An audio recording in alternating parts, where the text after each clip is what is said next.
নমস্কার, শুরু করছি সিংহ রাশির মাসিক রাশিফল সেপ্টেম্বর 2026। সেপ্টেম্বর মাস সিংহ রাশির জন্য চমৎকার একটা মাস, সুযোগের মাস, সম্ভাবনার মাস এবং সত্যি করেই তাই। এটা কোনো রকম হুকস নয় যে আমি কোনো রকম হুকস ইউজ করি না অন্যান্য লোকদের মতো। যাই হোক, তবে আমি বলবো যে সেটার ব্যাখ্যা আমি দিয়ে যাব, কারণটা দেখাবো যে কি ব্যাপার, কেন বললাম, কেন এই সেপ্টেম্বর মাস তোমাদের জন্য ভাইটাল একটা মাস হবে এবং খুব ইম্পর্টেন্ট এবং সুযোগের মাস কেন হবে পরিষ্কার। আমি এমনি ভাসিয়ে কথা বলি না, তো তার পিছনে কারণ থাকে। আচ্ছা, যেটা আমি বলতে চাইছি যে আমি বলবো যে আমি সেপ্টেম্বর মাসটাকে দুটো ফেজে ভাগ করব। ফার্স্ট 15 ডেজ, লাস্ট 15 ডেজ, ঠিক আছে? তো আমি প্রথমে বলবো ফার্স্ট 15 ডেজের কথা, তারপরে লাস্টে যাব, তো লাস্ট 15 ডেজের কথা বলবো। আমার এটা বলতে সুবিধা আর তোমাদের বুঝতে সুবিধা, তাই জন্য এটা করে নিচ্ছি। প্রথমে আমি আসবো 3 সেপ্টেম্বরে। কোথায়? 3 সেপ্টেম্বর মঙ্গল আমাদের রাহু মুক্ত হচ্ছে। মঙ্গল এখন আছে আদ্রায়, তো আদ্রা থেকে যাবে কোথায়? পুনর্বসু নক্ষত্রে। পুনর্বসু নক্ষত্র দেবগুরু নক্ষত্র, আমাদেরকে অষ্টমপতি আর পঞ্চমপতি ত্রিকোণপতি। আর তাহলে কি হবে? যখন মঙ্গল যাবে পুনর্বসু নক্ষত্রে 3 সেপ্টেম্বর, সিংহ রাশির মানুষের হঠাৎ করে ভাগ্যে পরিবর্তন, হঠাৎ করে মোড় আসবে, হঠাৎ করে ভাগ্য ঘুরে যাবে, হঠাৎ করে হবে, বুঝতেই পারবে না যে এরকম হলো। এইরকম হবে সেপ্টেম্বর মাসের যে কোনো দিন, প্রত্যেকটা সিংহ রাশির জন্য বলছি। যে যেমন পাত্র, যে যেমন ব্যক্তি, তার জন্য এটা ঘটবে। কি হবে? গুরুত্বপূর্ণ মাস হয়ে উঠবে এই সেপ্টেম্বর মাস 2026 সাল সিংহ রাশির জন্য, সবার জন্য, যার যেমন বললাম, যার যেমন যোগ্যতা, যার যেমন পাত্রতা, সেই অনুযায়ী তারা ফল পাবে এবং পেতে বাধ্য। কারণ মঙ্গল আমাদের মঙ্গলময় ভাগ্যপতি এবং অষ্টম ও নবমপতি, মানে ভাগ্যপতি আর অষ্টমপতি, যাকে আমরা বিপদ বলে থাকি, কিন্তু আমাদের ক্ষেত্রে অষ্টমপতি বিপদের গ্রহ নয়, কারণ তিনি আমাদের গুরুদেব, তিনি আমাদের পথ দেখান এবং হঠাৎ করেই ভাগ্য উদয় করে দেন। তো অষ্টমপতি আর আমাদের মঙ্গল আর নবমপতি মঙ্গলদেব, এই দুজন আমাদের দ্বাদশ ভাবে আসবে। হঠাৎ করে ভাগ্য উদয়, কখন যে কি হয়ে যাবে এ বলা খুব মুশকিল। যার হবে সে বুঝতে পারবে, এই বাবা হয়ে গেল রে বাবা, বুঝতে পারেনি তো, এত ভালো কিছু হয়ে গেল, একদম তাই। আর অনেকেই বলবো বিদেশ যাত্রা করতে পারবে, কর্মসূত্রে বিদেশ ভ্রমণ করতে পারবে, কর্মসূত্রে বিদেশে যাওয়া এবং সেখানে গিয়ে স্থায়ী হওয়া, এটাও তাদের অনেকেরই হবে। আবার বলছি, যারা পড়াশোনার জন্য যেতে চাইছো তারাও করতে পারবে, যারা তীর্থ ভ্রমণ করতে চাইছো তারা তীর্থ ভ্রমণ করতে পারবে। ভ্রমণটা সেপ্টেম্বর মাসে হবে, কিন্তু তোমাদের এটা অটোমেটিক্যালি হবে, তো কোনো চিন্তার কারণ নেই। এটা এনজয় করো এবং এই সুযোগ যদি আসে সেটাই কাজে লাগাও, কোনো ভয়ের কারণ নেই। সেই সুযোগ যদি কাজে লাগাতে পারো, যেখানেই যাও না কেন, ভ্রমণ করতে যাও, কাজের সূত্রে যাও বা যা কিছু করতে, সেখানে গিয়ে তোমরা সফল হবে, সেখানে গিয়ে স্থায়ী হতে পারবে এবং ভালো রেজাল্ট আনতে পারবে, যা চাইছো বা একটা কাঙ্ক্ষিত ফল আনা যাকে বলে, সেই কাঙ্ক্ষিত ফল তোমরা পাবে এই মঙ্গলের বৃহস্পতি নক্ষত্রে আগমন যখন ঘটবে। আর আরেকটা কথা বলি, প্রথমত আমাদের সিংহ রাশি, মানে যেটা হলো যে সিংহ রাশির দ্বাদশ ভাব যেটা কর্কট রাশি, সেই কর্কটে মঙ্গল বৃহস্পতি অবস্থান করবে। কি মানে এটা হচ্ছে লাস্ট 15 ডেজে, কিন্তু ফার্স্ট 15 ডেজে কিন্তু একাদশভাবে মঙ্গল থাকবে। একাদশ মানে মিথুন রাশি, মিথুনে মঙ্গল থাকবে। মিথুন রাশি একাদশ ভাব, যেটা আমাদের ইনকাম দেয়, ওই ইনকাম স্থানে আমাদের মঙ্গলের অবস্থান। এবং আবার অষ্টমপতি দেবগুরুর নক্ষত্রে, পুনর্বসু নক্ষত্রে মঙ্গলের সঞ্চার, এই যে অষ্টম আর নবম সংযোগ হওয়াটা কোথায়? একাদশ ভাবে মিথুন রাশিতে, এটা আমাদের জন্য ভালো একটা সংকেত দেবে অর্থের জন্য, মানে অর্থনীতি ক্ষেত্রে। কীরকম? আচ্ছা, একাদশ ভাব ইনকামের ভাব, ইনকাম বেড়ে যাবে, মানে আয় ভাব, কোনো কিছু যা অর্জন করতে চাইছি, যেটা শুধু ইনকাম মানে অর্থ ইনকামের কথা বলবো না। কেউ হয়তো মান সম্মান চায়, তাও সে মান সম্মান পাবে। যে বহুদিন পড়াশোনা করছে, তা ভালো রেজাল্ট চায়, তো রেজাল্ট পাবে। এইরকম যে বহুদিন ধরে সাধনা করছে, সে ফল চায়, সাধনার ফল চায়, সে ফল পাবে। তো এরকমই কাঙ্ক্ষিত ফল লাভের মাস হলো সেপ্টেম্বর মাস। আর সেইটার জন্য উপায় এখন বা গোচরে সমস্ত রকমের সুযোগ চলে এসছে। বহুদিনের অপেক্ষা তোমাদের অবসান হবে। একাদশভাবে মঙ্গল এবং দেবগুরু বৃহস্পতির যুগলবন্দি হবে। মঙ্গলের পুনর্বসু নক্ষত্রে আগমন, এটা একটা ভালো দিক। যে কোনো বিষয়ে যে অ্যাচিভমেন্ট আমরা চেয়েছিলাম, সেই অ্যাচিভমেন্টগুলো আমরা এবার পাবো, ঠিক আছে, লাভ করতে পারবো।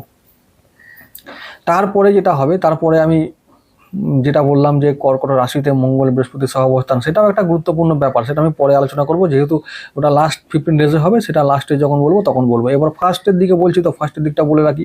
এবারে অন্যান্য দিক যেটা বলবো, দ্বাদশভাবে বৃহস্পতির অবস্থান, বিশেষ করে অষ্টমপতির অবস্থান, যারা বললাম যে বিদেশ থেকে কিছু করতে চাও বা তারা তো এখন করতেই পারো, খুব সহজেই করতে পারছো, যারা অবশ্যই অনেক সিংহ রাশির মানুষরা যাদের যোগ্যতা আছে তারা অবশ্যই করতে পারছে, খুব ভালোভাবে তারা এই ব্যাপারটাকে মানে খুব হ্যান্ডেল করছে, বিদেশে গিয়ে ইনকাম করা এবং সেখানে গিয়ে স্থায়ী হওয়া এবং সেখানে তাদের অর্থকে একেবারে সঠিকভাবে প্রয়োগ করাটা বা ব্যবহার করাটা, তাদের নিজেদের জীবনের কাজে, নিজেদের যে জীবন বা ভাগ্য, সেই জীবনটাকে, সেই ভাগ্যটাকে আরও উন্নতির দিকে নিয়ে যাওয়ার জন্য যে চেষ্টা তারা করা দরকার সেটা তারা করছে, 100% তারা করছে এবং সেটা ভালো হবে, আগামী দিনে আরও ভালো ফল আনবে।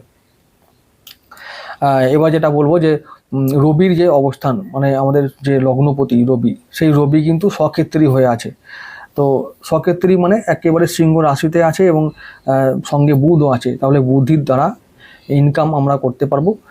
শুধু শরীরের প্রতি একটু নজর রাখতে হবে, কারণ রবির ওপরে রাহুর একটা নজর আছে। তো সেক্ষেত্রে কি করতে হবে, কর্ম করব, অর্থ লাভ করব, কর্ম করতে গিয়ে আমরা যেন শরীরের প্রতি ইগনোর না করি বা শরীরের দিকে যেন কোনোভাবে অবহেলা না আসে, সেদিকে নজর রাখতে হবে, এটা যেন মনে থাকে। আচ্ছা, এরপরে যদি বলি যে সেকেন্ড হাউসের কথা, মানে যেটা আমাদের অর্থনীতি, মানে সিন্ধুক পকেট যেটা, তো সেই আর্থিক ব্যাপারটা আমরা একটু দেখব, কি অর্থ লাভ হবে, তো সেইটা একটু দেখে নিই কেমন হতে পারে। প্রথমত দেখো, এখন আমাদের দ্বিতীয়ভাবে অর্থাৎ কন্যা রাশিতে শুক্র আছে নিচস্থ হয়ে। শুক্র আমাদের শত্রু গ্রহ, এটা আমরা জানি।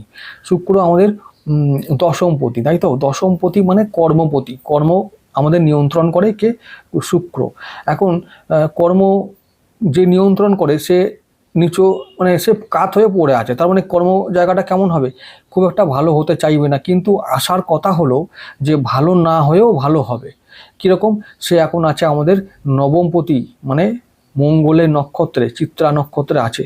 তাহলে কি হবে, মানে একদম কাত হয়ে পড়ে যাচ্ছিল, লাস্ট শেষ মুহূর্তে আমাদের আমাদের নিজস্ব যোগ্যতার দ্বারা, পরিশ্রম ও বুদ্ধিমত্তার দ্বারা সেই না হওয়া কাজকে বা একদম পণ্ড হয়ে যাওয়া কাজকে আমরা আবার ঠিক করে নিতে পারবো, মেকআপ করতে পারবো, ঠিক আছে? এরকম টাইপের ঘটনা ঘটবে এবং তার দ্বারা আমরা আর্থিকভাবে লাভবান হব, মানে আমরা কিছু সঞ্চয় করতে পারবো। এইটা আমি বারবার বলতে চাইছি যে এখানে এই মাসে রবি আবার বুধ কোথায় আসবে? আমাদের সেকেন্ড হাউসে আসবে, ঠিক আছে? মানে কন্যা রাশিতে আসবে। তো এটা একটা ভালো জায়গা। লগ্নপতি দ্বিতীয়ভাবে অবস্থান করাটা ভালো লক্ষণ, অর্থনীতির জন্য, আর্থিক অবস্থার জন্য ভালো লক্ষণ। আবার বুধও যে মানে আমাদের দ্বিতীয়পতি দ্বিতীয়ভাবে অবস্থান করবে, বুধ থাকবে বুধের ঘরে কন্যায়, তাহলে এটা কি আর্থিক অবস্থার জন্য ভালো। এছাড়াও আরও অনেক কিছু ভালো ফল আছে, সেটা আমরা ওই দিকটা বলবো। এই দিকটা আরেকটু বলে রাখি যে থার্ড হাউস কোনটা? আমাদের তুলা রাশি, তাই তো? ওখানে যে তুলার অধিপতি শুক্রদেব নিজস্ব অবস্থায় আছে। তো এবারে থার্ড হাউসের কী হবে? থার্ড হাউসটা বলেছি রুটিন একটু ব্যাঘাত ঘটবে, যে ডেলি রুটিন আমরা ফলো করি সেটা আমরা ফলো করতে পারবো না কাজের চাপে। তো সেটার দিকে নজর রাখতে হবে, যদি নজর না রাখি তাহলে কিন্তু শরীর খারাপ করতে পারে। বা কারণ ওই যে যখন আমরা টাকা ইনকাম করতে ব্যস্ত থাকবো, তখন যখন আমরা টাকা পাবো, পরিশ্রম করব, সেদিকে যদি নজর দিই তো টাকা তো ঠিক এলো, কিন্তু শরীরটা খারাপ হবে, কারণ ওইদিকে রবির ওপরে বক্রী শনি দৃষ্টি থাকবে। যখন রবি কন্যায় অবস্থান করবে তখন তার সপ্তম দৃষ্টি শনির ওপরে পড়বে, আর শনি আবার রবিকে দেখবে। এদিকে কন্যা, ওই দিকে সপ্তমভাবে মীন রাশিতে শনি বসে আছে। তাই শরীরের প্রতি অবহেলা করলে কিন্তু শরীর কিন্তু দিয়ে দেবে একদম। শনি কি আমাদের শত্রু তো নাকি? শত্রু কখন যে পিছন দিকে কি দিয়ে দেয়, কি করে দেয়, কিছু বোঝা মুশকিল। তাই শরীরের প্রতি যত্নবান হও।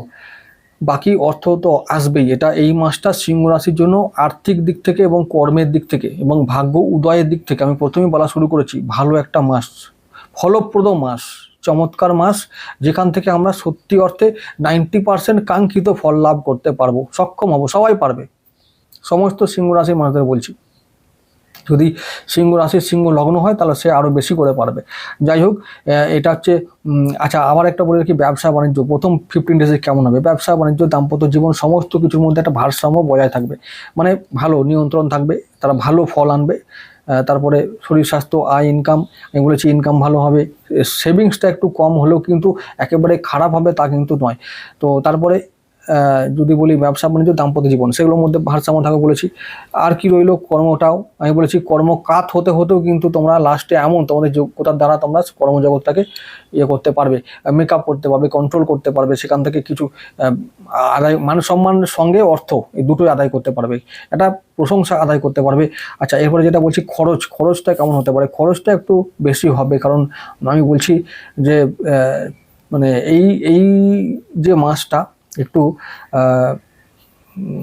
চন্দ্রের গ্রহণ তো এই মাসেই হবে, তো না এই মাসে নয়, আগের মানে আগস্ট মাসে হবে। তো এর প্রভাবটা কিন্তু 1 মাস থাকে, তাই বলবো যে খরচার দিকে একটু নজর রাখো। তো এই জন্য বলবো যে নিয়ন্ত্রণ করো, ব্যয় নিয়ন্ত্রণ করলেই বাকি অর্থনৈতিক অবস্থাটা ভালো থাকবে। আচ্ছা, এবারে চলে যাব শেষ 15 ডেজ। তো এটা খুব সংক্ষেপে বলার চেষ্টা করব, কোনো চিন্তার কারণ নেই, কারণ আমি বলেছি যে এই মাসটা সবটাই ভালো, সত্যি প্রকৃত অর্থে ভালোই, কারণ এটাও আরেকটা বলছি কেন ভালো হবে। আচ্ছা, থার্ড হাউসটা বলেছি তুলা রাশি, আমাদের তৃতীয় ভাব। কেন তৃতীয় ভাবটা যোগাযোগ তৈরি করে, কি করে যোগাযোগ মানেই হলো কিন্তু লক্ষ্মী লাভ। আমি যদি একটা দোকানদার হই, যে কোনো সার্ভিস প্রোভাইডার হই, যদি আমার যোগাযোগ বাড়ে না, তাহলে কিন্তু আমার দোকান থেকে এসে সবাই সার্ভিসটা নিয়ে যাবে, 2 পয়সা দিয়ে যাবে। তো এটা একটা ভালো জায়গা, সেটা যেটা করবার জন্য সেটা বুধ করবে, বুধ শুক্রের দ্বারা করবে। বুধ শুক্র থার্ড হাউসে লক্ষ্মী যোগ তৈরি করবে। তো এটা বলবো যে ভালো একটা ফল দেবে, অর্থাৎ যোগাযোগ বৃদ্ধি হবে, মানুষের সঙ্গে সম্পর্ক বাড়বে, সামাজিক পরিধি বৃদ্ধি হবে এবং তার দ্বারা আমরা আর্থিকভাবে সমৃদ্ধ হব। এই হলো ব্যাপার, খুব সোজা একটা নিয়ম, কোনো রকমের এর মধ্যে কোনো বাড়াবাড়ি কিছু বলিনি আমি, যে অতিরঞ্জিত কথা বা একেবারে ফুলিয়ে ফাঁপিয়ে বলা, এটা কোনো কিছু বলছি না আমি। আর এটা সবার হবে, যার যেমন যোগ্যতা তার তেমন হবেই। একজন মুদিখানার দোকানের যোগ্যতা হলো যে যদি সেটা মুদির দোকান হয় তাহলে পাড়া ভর্তি লোকজন তার কাছে আসবে। আর যদি সে দেখা গেল যে একটা বড় কোনো দোকানের একটা হোলসেলার, হার্ডওয়্যার্সের দোকান, বা আরও যেখানে বাইরে মাল পাঠায়, তার বাইরে থেকে অর্ডার আসবে, এরকম ব্যাপার। আরও এরকম বড় কোম্পানি হলে তার আরও বিদেশ থেকে অর্ডার আসবে, এরকম ব্যাপার। তো এই ব্যাপারটা মাথায় রাখতে হবে, এবং সেখান থেকে লক্ষ্মী লাভ, মানে ভালো অর্থ আগমন ঘটবে এই থার্ড হাউসে। তো এইটা যেন মাথায় থাকে। এবং আমি বলছি আবার এই মানে বুধ থাকবে ভাগ্যবতী মঙ্গলের নক্ষত্রে চিত্রায় এবং থার্ড হাউসে, তাহলে কি হবে, ভাগ্যের উদয় হবে ওই আশেপাশের লোকদের দ্বারা। হ্যাঁ, আশেপাশের লোক, কলিগ, ভাই বোন, জ্ঞাতি গোষ্ঠীর যারা আছে, জ্ঞাতি ভাই বোন, তাদের দ্বারা, এবং মানে যোগাযোগের দ্বারা এই আমাদের লক্ষ্মী লাভ হবে। যোগাযোগ যত বাড়বে, সোশ্যাল মিডিয়ায় যত আমরা অ্যাক্টিভিটি করতে পারবো, যত আমাদের পরিচয়টা লোকের কাছে বহন করতে পারবো বা তুলে ধরতে পারবো, ততটাই আমরা আর্থিকভাবে লাভবান হব। এটা যেন মাথায় থাকে। এই থার্ড হাউসটা কিন্তু আজকের যুগে সোশ্যাল মিডিয়া, তাই সোশ্যাল মিডিয়াকে ভালো করে ইউজ করো। যদি কখনো কেউ ব্যবসায়ী হও বা যদি প্রোডাক্টস বা সার্ভিস প্রোভাইডার হও, তাহলে এটা খুব ইম্পর্টেন্ট সবার জন্য আজকের দিনে। তো যাই হোক, এবার বলবো ব্যবসা বাণিজ্য কথা বলবো, যে আমাদের সপ্তমপতি আমাদের শনিদেব। শনি বক্রী আছে, কোনো প্রবলেম, শনি বক্রী থাক, ওই রকমই আমাদের শত্রু, এবং তিনি নিজেও মানে চলে আস্তে আস্তে। তো ব্যবসা বাণিজ্য ধীমে তালে চললেও একটা গতি আসবে অন্যান্যভাবে। আমি এবার বলছি অন্যভাবে, মানে এই যে আমরা কাজ পাবো কোনো যোগাযোগের মাধ্যমে, তো সেই সমস্ত কাজগুলো মানে একদম কি বলবো, একবারে দারুণ গতিতে এগোবে, এবং তার সঙ্গে আমরা যে অর্থ লাভ করবার সেটা করব, এবং সেটা গিয়ে আমাদের ব্যবসার কাজে আরও মানে ব্যবসাটাকে গ্রো করতে সাহায্য করবে। তো ব্যবসা ভালোই হবে বলা যায়, 70% ভালো রেজাল্ট আমরা পাবো ব্যবসা থেকে। আরেকটা কথা হলো, ব্যবসার মানে সব থেকে নেগেটিভ দিক হলো যে আমরা সার্ভিসটা প্রোভাইড করলেই যে ফুল পেমেন্ট পাই, সেটা কিন্তু নয়। ওই যে বললাম 50% পাই, 50% পাবো না। তো কাজ করে দিলাম, কিন্তু বললো যে 50% টাকা পরে দেবো ভাই, একটু চালিয়ে নাও, পুজোর মাস, এই সমস্যা হয়। এবং সেই জন্য এখানে আমি বলবো সবাইকে সাবধান থাকতে। এই বিষয়গুলো সাবধান না থাকলে কিন্তু পরবর্তীকালে ওই টাকাটা চোট হতে পারে। তো ব্যবসা বাণিজ্য ভালোই হবে, খুব খারাপ হবে না, কিন্তু এই যে ফাঁক ফোকরগুলো রাখলেই কিন্তু চৌপাট হয়ে যাবে। এইগুলো মাথায় রাখতে হবে। শনি এখন বক্রি হয়ে আছে না, শনিকে দেখো শনি আমাদের শত্রু, তা শনির লোক ব্যবসা, শনিটা আমাদের ব্যবসা কন্ট্রোল করে, তো ও চাইবেই যাতে তোমার ফাঁক ফোকরকে কাজে লাগাবো, যাতে আমার পরবর্তীকালে মারতে পারি। তো এই সবগুলো করা চলবে না, কোনোভাবে পেন্ডিং কাজ ফেলে রাখা চলবে না, ফিনিশ করতেই হবে এই মাসে, নাহলে কিন্তু ব্যবসাটা আমরা গ্রো করতে পারবো না, এটা মাথায় থাকে যেন। বাকি কর্মজগতে বলেছি, কর্মজগৎ নিয়েও খুব ভালো ফল আসবে, কর্মের দ্বারা লক্ষ্মী লাভ হবে। কেন? ওই যে কর্মপতি শুক্র, যে বৃষ রাশির মালিক, ওই বৃষ রাশির মালিককে শুক্র কোথায় আসবে? থার্ড হাউসে, তুলা রাশিতে সক্ষেত্রী হবে, বুধের সঙ্গে যোগ দেবে, এবং বুধ থাকবে আমাদের ভাগ্যপতি মঙ্গলের নক্ষত্রে, চিত্রা থাকবে। তো কি হবে? মানে কর্মের দ্বারা লক্ষ্মী লাভ হেলায় করতে পারবো, মানে লক্ষ্মী লাভ মানে অর্থ লাভ, দারুণভাবে আমরা করতে পারবো। তো কর্মভাগ্য ভালো, কর্ম পরিবর্তন, কর্মে নতুন কর্ম লাভ, কর্মের জন্য মানে কর্মে প্রমোশন চাইছো, বদলি চাইছো, সেগুলো হবেই, এবং কর্মজগতে যা কাঙ্ক্ষিত ফল আমরা চাইছি সেগুলো আমরা সেপ্টেম্বর মাসে পাবো।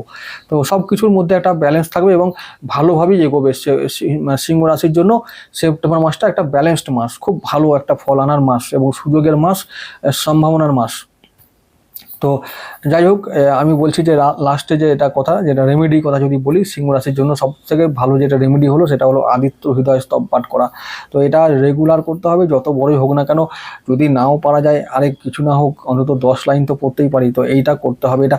আর সূর্য প্রণাম, উইদাউট জল দিয়ে কিন্তু সূর্য প্রণাম খবরদার কোনোদিন করবে না। জল দেওয়া যাও সূর্যদেবকে যাবে না, সূর্যদেবকে কী করতে হবে?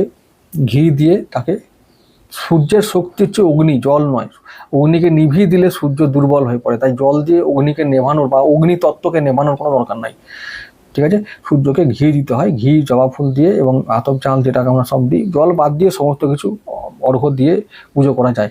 আর এছাড়াও আমি বলেছি রবির যে মন্ত্র আছে, তান্ত্রিক মন্ত্র, সেগুলো আওড়াবে, মনে মনে জপ করবে, এবং তারপরে যেটা সব থেকে এফেক্টিভ সেটা হলো আদিত্য হৃদয় স্তব পাঠ করা, রোজ স্নান করে হোক।